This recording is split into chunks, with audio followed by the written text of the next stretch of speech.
لوگوں کے ساتھ اچھا اخلاق اپناؤ، لوگوں کی مدد کرو، ہر جگہ سے اس طرح گزرو کہ تمہاری مہکتی ہوئی یادیں باقی رہ جائیں۔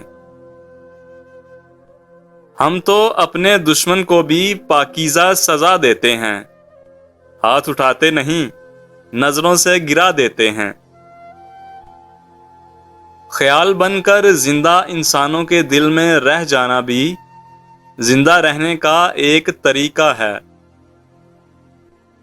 جس کو نیکی کر کے خوشی ہوئی اور برائی کر کے پریشانی ہوئی، وہ مومن ہے۔ آدمی کو اس کے ظرف سے زیادہ ملنے لگے تو وہ خود کو انسان نہیں بلکہ کچھ اور ہی سمجھنے لگتا ہے۔ اپنے والد سے ہم کلام رہو، کیوں وہ بوڑھا بھی ہو تو جوان رہتا ہے۔ زندگی کا خوبصورت ترین جذبہ انسانوں کے دکھ درد کو محسوس کرنا ہے۔ اگر کوئی آپ کو کھونے کے بعد مطمئن ہے تو اس نے کبھی آپ کی پرواہ کی ہی نہیں تھی۔ جب دکھ درد ستائیں تو خود کو مضبوط کر لو، اگر یہ نہ کر سکو تو کم از کم خود کو مصروف کر لو۔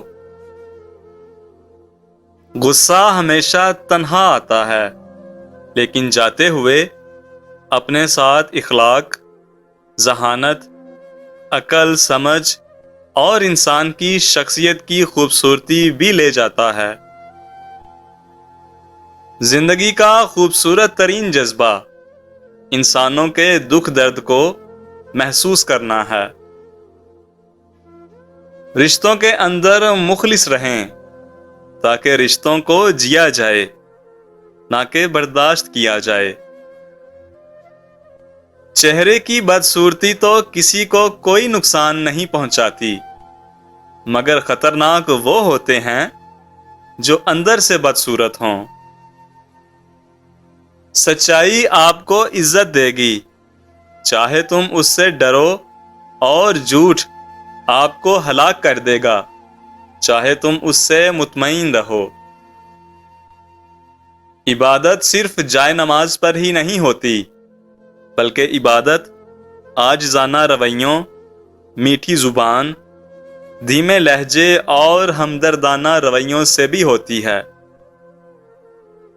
جو لوگ اپنے مطلب کے لیے دوسروں کے پاؤں پکڑ لیتے ہیں، انہی لوگوں کو اگر مطلب نہ ملے تو گریبان بھی پکڑ لیتے ہیں۔ بابا جی کہتے تھے، پیٹ اور غرور جب بڑھ جاتا ہے تو اپنوں کو گلے سے لگانا مشکل ہو جاتا ہے۔ کسی انسان کے گھر میں آگ لگانے والے کا اپنا گھر بھی جلا کرتا ہے۔ جاہل کی ایک خصوصیت یہ ہے کہ وہ سننے سے پہلے جواب دیتا ہے۔ زندگی میں جو لوگ کوشش نہیں کرتے وہ کبھی کامیاب نہیں ہوتے۔ آنکھ کھلتے ہی سب سے پہلے اپنا ماضی یاد آ جائے تو جان لو کہ تم دولت مند ہونے والے ہو۔ جب تک تمہیں منزل نہ مل جائے تب تک ہمت نہ ہارنا، کیونکہ دریا سے نکلنے والی ندیوں نے آج تک راستے سے کسی سے نہیں پوچھا کہ سمندر کتنی دور ہے۔ انسان کو انسان سے دور کرنے والی پہلی شے زبان اور دوسری شے پیسہ ہے۔ کبھی کبھی انسان کسی کی محبت کے اندر اس لیے بھی جلتا رہتا ہے کہ اس کو نفرت کرنا آتا ہی نہیں۔ دل میں اتر جانے والے کام کریں، نہ کہ دل سے اتر جانے والے۔ ناف میں لہسن کے رس کا ایک قطرہ اور ایک قطرہ سرسوں کے تیل کا ڈال کر سویا کرو، 80 سال تک پیٹ باہر نہیں نکلے گا۔ تمہاری زندگی میں مختلف لوگوں کا آنا بھی ایک مقصد ہوتا ہے۔ کچھ آپ کو سکھائیں گے، کچھ آزمائیں گے، کچھ آپ کو استعمال کریں گے اور کچھ آپ کو زندگی جینے کا ٹھیک مطلب سمجھائیں گے۔ جو تمہارے نصیب میں ہے وہ چل کر تمہارے پاس آئے گا، جو نہیں ہے وہ آ کر بھی چلا جائے گا۔